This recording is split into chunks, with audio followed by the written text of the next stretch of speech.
নমস্কার, কৃষি blog and কিচেনে সবাইকে স্বাগত। রোজ রোজ কচুর তরকারি বা কচুর দম খাওয়া সবাই খেয়ে থাকেন, কিন্তু এই রকমভাবে কচু মশলা ফ্রাই একদিন করে দেখুন, ভীষণই ভালো লাগবে। ভাত, রুটি বা পরোটা সব জিনিসের সঙ্গে ভালো লাগে। চলুন দেখে নিই আমি কিভাবে বানাচ্ছি। দেখুন, আমি প্রায় 300 গ্রাম কচু নিয়েছি। কচুগুলোকে আমি খুব ভালো করে ছিলে নেব একটা ছুরি দিয়ে, বা আপনারা যেগুলো পিলার দিয়েও করে নিতে পারেন। আমি কিন্তু ছুরি দিয়ে ছুলে নিলাম। সমস্তটা ছিলে নিয়ে আমি একটু ভাপিয়ে নিলাম। ভাপিয়ে নিয়ে এরকম লম্বা করে কেটে নিলাম। লম্বা লম্বা কেটে নিলে কি হয়, একটু সেদ্ধ হালকা ভাপিয়ে সেদ্ধ করে কেটে নিলে একটু সুবিধা হয়। তারপরে এইদিকে সর্ষের তেল কড়াইয়ে গরম করে আমি গোটা জিরে ফোড়ন দিলাম, একটা শুকনো লঙ্কা দিলাম, একটুখানি সর্ষে দিলাম, তারপরে একটু জোয়ান দিয়ে দিলাম, 1 চামচ জোয়ান দিলাম, আর 1 চামচ ছোটো চামচের আমি একটু মৌরি দিয়ে দিলাম। দিয়ে দেওয়ার পরে এগুলোকে তেলে খুব ভালো করে ভেজে নিতে হবে। এটা মশলা ফ্রাই তো, সেই জন্য একটু এই ধরনের গোটা মশলা দিলে কিন্তু খেতে ভীষণই ভালো লাগে, আর মুখের মধ্যে পড়লে তো আরোই ভালো লাগে।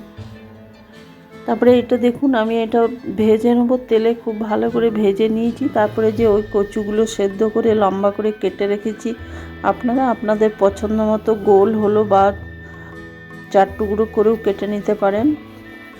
তারপরে এটা তেলের মধ্যে দিয়ে খুব ভালো করে আস্তে আস্তে ভাজতে হবে সমানে। এটা কিন্তু লো টু মিডিয়াম ফ্লেমে এটাকে করে যেতে হবে, সমানে ভেজে যেতে হবে।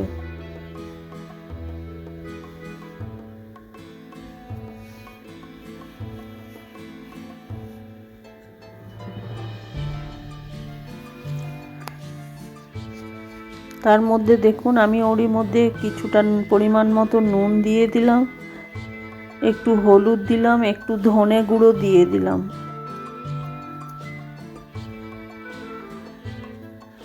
ধনে গুঁড়ো দিয়ে দেওয়ার পরে আমি একটু কালারের জন্য কাশ্মীরি লঙ্কার গুঁড়ো দিলাম।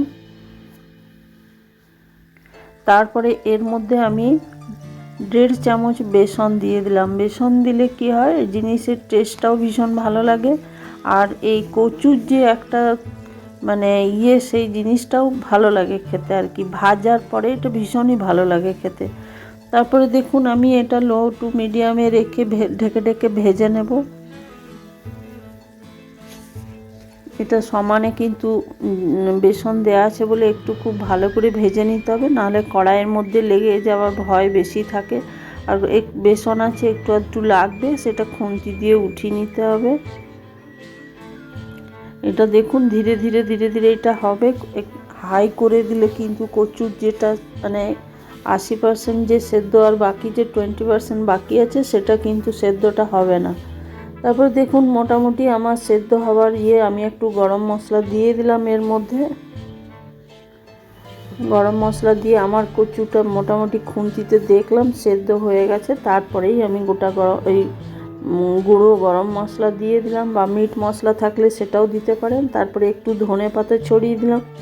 ধনে পাতা ছড়িয়ে দেওয়ার পরে আমি একটা কাঁচা লঙ্কা, 2টো জিরে আমি দিয়ে দিলাম, দিয়ে এটা ভেজে নিলাম। এটা খেতে কিন্তু ভীষণই ভালো লাগে। একদিন আপনারা বানিয়ে দেখুন, খুবই ভালো লাগবে। আমার মতো করে একদিন এইভাবেই বানান। রুটি, ভাত, পরোটা সব জিনিসের সাথেই খেতে এটা ভীষণই ভালো লাগে। আর এখন বর্ষার সময় কচু তো নানা রকমভাবেই পাওয়া যায়, বাজারেও নানা রকমভাবেই আছে। দেখুন, এটা সমানে কিন্তু নেড়ে যেতে হবে। এটা কম তেলের মধ্যে করা তো, সেই জন্য একটু বেসনটা লেগে যাওয়ার ভয় থাকে, সেই জন্য সমানে এটাকে ভেজে যেতে হবে। দেখুন, আমার কচুগুলো সেদ্ধ হয়ে গেছে, আর কচুগুলো কি সুন্দর ছাড়া ছাড়া ভাজাও হয়েছে, একদম একটার সাথে আরেকটা চিটেও যায়নি। এইভাবে ধীরে ধীরে ভাজলে এটা ভাজাটাও ভীষণ ভালো হবে, আর খেতেও ভীষণ ভালো লাগবে। তারপরে দেখুন, হয়ে গেছে। আমি একটা ঢেকে রেখে দিলাম। কিছুক্ষণ ঢেকে রেখে দেওয়ার পর একটা প্লেটে আমি সার্ভ করে দিলাম।